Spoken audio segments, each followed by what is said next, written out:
Britain's The Independent reports that an Afghan warlord backed by U.S. Special Forces has been facing persistent allegations that he launched a 2-year spate of violence involving burglary, rape and murder of civilians, desecration of mosques, and mutilation of corpses.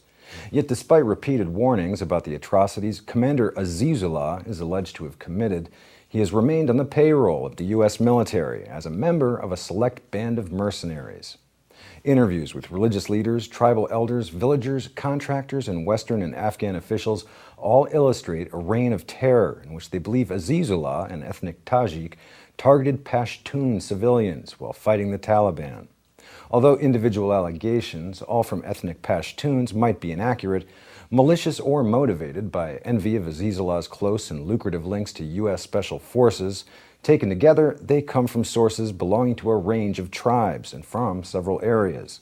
Their testimonies have also been reinforced by several independent reports, including 2 compiled by United Nations officials and circulated to NATO personnel last year.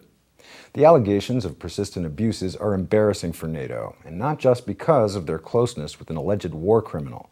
They also showcase the biggest drawbacks of militias, which U.S. Commander General David Petraeus wants to expand aggressively across Afghanistan.